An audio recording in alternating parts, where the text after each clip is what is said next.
नमस्कार दर्शकों, पंडित ज्योतिष चैनल में आप सभी का हार्दिक स्वागत है। आज मैं आपको महालक्ष्मी व्रत जो 11 सितंबर से शुरू हो रहा है 16 दिन का, वह बताने जा रहा हूं। पूरा लाभ लेने के लिए वीडियो पूरा देखिए एवं सावधानी पूरी जान लीजिए एवं पूरा वीडियो देखिए। वीडियो देखने से पहले आप हमारे चैनल को सब्सक्राइब कीजिए, वीडियो लाइक कीजिए। व्हाट्सएप, फेसबुक, इंस्टाग्राम एवं सभी प्रकार की सोशल नेटवर्किंग साइट्स पर हमारे वीडियो को अधिक से अधिक शेयर भी कीजिए और साथ ही सब्सक्राइब बटन के बराबर में जो बेल आइकन है उसको दबाकर ऑल नोटिफिकेशंस को ऑन कर लीजिए, जिससे कि सनातन धर्म से संबंधित सभी प्रकार की जानकारी एवं वीडियो आपको मुफ्त में एवं समय से प्राप्त हो सके। दर्शकों, यह महालक्ष्मी व्रत पर्व 16 दिनों तक चलता है। जब गणेश चतुर्थी आती है उसके पूरे हफ्तों में चलता है। तो अब मैं पूरा आपको विधि विधान व्रत का पूरा लाभ सावधानी बता रहा हूँ, सुनिए। महालक्ष्मी व्रत चालू हो 11 सितंबर से। तो आइए जानते हैं शास्त्र क्या कहते हैं और 16 दिनों तक कौन सी सावधानी रखनी चाहिए महालक्ष्मी व्रत में, और क्या करना चाहिए और क्या नहीं करना चाहिए। व्रती पुरुष को इस वर्ष 11 सितंबर से महालक्ष्मी व्रत शुरू करना होगा और यह रहेगा 24 सितंबर तक। जी हाँ, वैसे व्रत 16 दिनों का कहा जाता है, लेकिन इस बार तिथि के क्षय के कारण यह व्रत मात्र 14 दिनों का ही रहेगा। लेकिन पूजा के नियम आदि सब सेम रहेंगे, इसमें कोई कमी नहीं। शुक्ल पक्ष की अष्टमी से शुरू होता है और यह कृष्ण पक्ष की अष्टमी पर ख़त्म होता है। तो इस बार मात्र 14 दिनों का ही है। तो सबसे पहले मैं आप लोगों को यह बता दूं कि यह लक्ष्मी उपासना सबसे श्रेष्ठ मानी गई है। यह माँ लक्ष्मी की उपासना है। इसको साक्षात भगवान वेद व्यास जी ने बताया है। महाभारत काल में इसका व्रत पहले पांडवों की माता और कौरवों की माता ने किया था। भगवान वेद व्यास जी ने जब उनको बताया तो कैसा भी व्यक्ति क्यों ना हो, दरिद्रता ने उसे घेर रखा हो, पैसे की किसी भी प्रकार से तंगी हो, तो उसको यह महालक्ष्मी का व्रत जरूर करना चाहिए, क्योंकि यह भगवान वेद व्यास जी ने बताया है। और यत्नपूर्वक करिएगा इस व्रत को तो जीवन में बदलाव जरूर आएगा। तो आइए जानते हैं इसके नियम। व्रत करने वाले पुरुष या स्त्री को ब्रह्म मुहूर्त में ही उठना चाहिए, यानी सूर्योदय से पहले उठना चाहिए और स्नान करके लक्ष्मी जी की पूजा करनी चाहिए। मैं आप लोगों को एक और ट्रिप बता दूं इस वीडियो के माध्यम से कि जो लोग सूर्योदय के बाद उठते हैं तो लक्ष्मी उनके यहाँ टिकती नहीं। भले ही वे बाहर से अमीर जैसे दिखें, लेकिन भीतर से बड़े कंगाल हो चुके होते हैं। और यह हमारे शास्त्र सम्मत बात है, मैं आपको बता रहा हूँ। पहले दिन आपको संकल्प लेना होता है। पूजा के समय संकल्प भी अभी आपको पढ़कर सुनाता हूँ।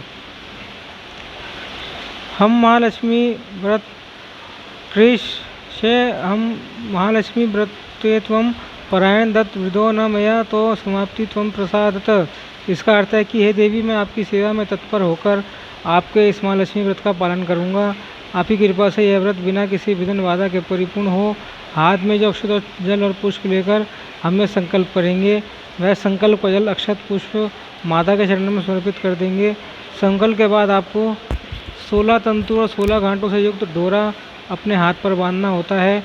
जी हाँ, पहले ही दिन बांधना होता है। कई लोग इसको हर दिन बांधते हैं लक्ष्मी पूजन होने के बाद, लेकिन मैं यह नारद पुराण के अनुसार आपको बता रहा हूँ।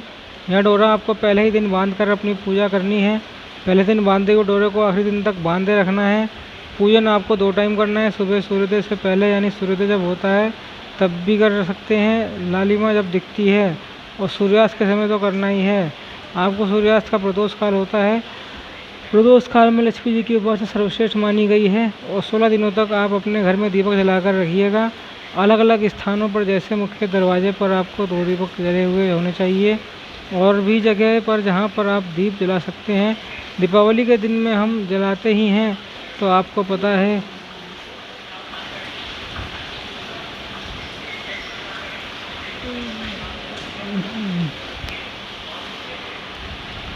तो हमको पता है कि आप दरवाजे में भीतर घर के आप दीपक जलाकर रखिएगा। मानो कि लक्ष्मी जी का हम बुला रहे हैं, इस भाव से आप ये व्रत और पूजन करिए। भूल कर भी व्रती पुरुष या महिला को दिन में सोना नहीं चाहिए, क्योंकि शास्त्र कहते हैं कि दिन में सोने वाले के यहाँ से लक्ष्मी जी चली जाती हैं। शाम के समय आपको दरवाजे बंद नहीं रखने हैं, कुछ समय तक आप खुले रखिएगा। दरवाजे जब तक दीपक जलाने जाएं, भले 15 मिनट के लिए खुले रखिएगा दरवाजे। व्रत के दिन में लहसुन, प्याज और बाहर की बाजारू वस्तुएं आपको नहीं खानी। रोज़ रात्रि को चंद्रमा को थोड़े जल में दूध मिलाकर रख देना चाहिए। जी हाँ, ये सबसे कार्य से मुख्य कार्य है। चंद्रमा को खीर का भोग लगाना, चावल और दूध खीर का भोग लगाना, चंद्रमा को और तिल का दिया चंद्रमा को दिखाकर आरती करें। फिर उसके बाद जो लगाया हुआ भोग प्रसाद है वह औरों में बांट दें और खुद भी प्रसाद रूप में उसे पा सकते हैं। आखिरी दिन रात्रि को ब्राह्मणी को भोजन करवाएं और दान दक्षिणा दें। इस दिन कोई भी वस्तु 16 की संख्या में दान करना चाहिए। जैसे एग्जाम्पल के तौर पर हम किसी को सेब फल दान कर रहे हैं तो आपको 16 की संख्या में देना चाहिए। और इसी दिन आपको आखिरी दिन 16 माताओं बहनों का भोजन कराना है। कोई भी हो, किसी भी उम्र की हो, माताओं बहनों को आप भोजन करा सकते हैं। इस दिन हवन करने का भी विधान है हमारे शास्त्रों में। लक्ष्मी मंत्र से आप हवन जरूर कर लीजिएगा। स्वास्थ्य जिसको चाहिए वे लोग स्वास्थ्य मंत्र का हवन करें। महामृत्युंजय का मंत्र का हवन करें। ऐसे भी हमारे पुराणों में शास्त्र में वर्णन आता है। और किसी भी ग्रह पीड़ा को घेर रखी हो, ग्रहों से कोई लोग पीड़ित हो, परेशान हो, तो उनके विशेष करके काले तिल से हवन करना चाहिए। ये जो ग्रह बाधा वाला जो मैंने आपको हवन का विधान बताया है वह आपको अष्टमी के दिन करना है। यानी आखिरी दिन जब आप भी लक्ष्मी साधना के लिए बैठें या लक्ष्मी मंत्र करने बैठें तो आपका मुख पश्चिम दिशा की ओर होना चाहिए। इस बात का भी हम लोग विशेष ध्यान रखें। लक्ष्मी जी का मंत्र कमल कट्टे की माला से जप करेंगे तो बहुत जल्दी फलित होगा। हवन की सामग्री में यदि आप लक्ष्मी जी के मंत्र का हवन कर रहे हैं तो उस सामग्री में भी आपके कमल कट्टा मिला होना चाहिए।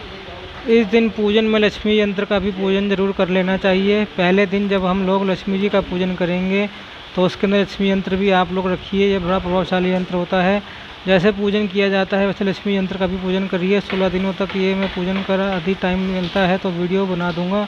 छोटा सा ही पूजन है लक्ष्मी जी का। व्रत में आपको फल और दूध पर ही रहना है, चाय बिल्कुल नहीं पीनी। चाय कॉफ़ी पीकर व्रत का सत्यानाश ना करें। फलाहार भी आप लोग बनाकर खा सकते हैं घर पर ही। मोरथन या कुट्टू के आटे की रोटी, सिंगाड़े के आटे की रोटी, सवा के चावल का आप उपवास का कुछ भी बनाकर खा सकते हैं। लेकिन एक बात ध्यान रखिए, उपवास के दिनों में आपको हल्दी नहीं खानी और सरसों के तेल का उपयोग नहीं करना, शकरकंद नहीं खानी। हम लोग कर सकते हैं उपयोग करने की। यदि आवश्यकता है, किसी के ब्लड प्रेशर की तकलीफ हो तो वे लोग सीधा नमक का उपयोग कर सकते हैं। बाकी जिनको तकलीफ नहीं है वो लोग सीधा नमक का भी उपयोग ना करें तो बहुत अच्छा होगा। किसी प्रकार का नमक का उपयोग नहीं करें तो सबसे उत्तम व्रत माना जाता है। सूर्यास्त के बाद दही खाने या घर में झाड़ू लगाने से लक्ष्मी चली जाती है। या कुछ मुख्य बिंदु थे जो मैंने आप लोगों को बता दिए। इन सब बातों का आप लोग ध्यान रखिए। इन दिनों में तो आप ध्यान रखिए। बाकी अन्य त्यौहार दिनों में भी ध्यान रखिएगा कि सूर्योदय के बाद लुटने से लक्ष्मी जी नहीं टिकती। दिन में जो सोता है उसके घर में लक्ष्मी जी नहीं टिकती। रात्रि को दही खाने से, घर में झाड़ू लगाने से लक्ष्मी जी नहीं टिकती। और एक भी लक्ष्मी जी जिस पर नहीं टिकती या लक्ष्मी जी के आगमन के ऊपर कोई एक अलग से वीडियो मैं आप लोगों के लिए बना दूंगा। लेकिन अभी के लिए इतना ही। और इस व्रत का पूजन बहुत ही छोटा सा है। रोज़ पूजन में यानी 16 दिनों तक आप लोगों को माँ लक्ष्मी व्रत कथा जरूर सुननी चाहिए। मैं लक्ष्मी व्रत कथा ही चैनल पर अपलोड कर दूंगा आज या कल में। और हाँ, सबसे आखिरी बात, आप लोग पता है मुझसे पूछें कि लक्ष्मी जी का मंत्र कौन सा है, तो लक्ष्मी जी का मंत्र देवी भागवत में है। वह मैं आप लोगों को स्क्रीन पर लिखकर दिखा देता हूँ। मैं ये बोलूँगा नहीं, आप लोग इस मंत्र को पढ़ लीजिएगा। इसी मंत्र का आप लोग 16 दिन तक जप करिएगा। यह कपूल कल्पी मंत्र नहीं है, देवी भागवत का मंत्र है माँ लक्ष्मी जी का। तो इस मंत्र का आप लोग जप करिएगा। इसको डिस्क्रिप्शन बॉक्स में देख लीजिएगा। आखिरी बात रहेगी, नारद पुराण में लिखा है जो तंतु यानी जो धागा 16 गांठों वाली हमने पहन रखी थी, पहले दिन से वो आखिरी दिन तक उतार कर आपको कलश के नीचे रखना होता है। बस इस वीडियो में इतना ही। बाकी यदि आपको कुछ पूछना हो तो कमेंट बॉक्स में पूछो। फिर मिलना हो तो चैनल को सब्सक्राइब कीजिए, वीडियो लाइक कीजिए, अधिक से अधिक वायरल भी कीजिए। ओम नमो नारायण, ओम नमो भगवते वासुदेवाय।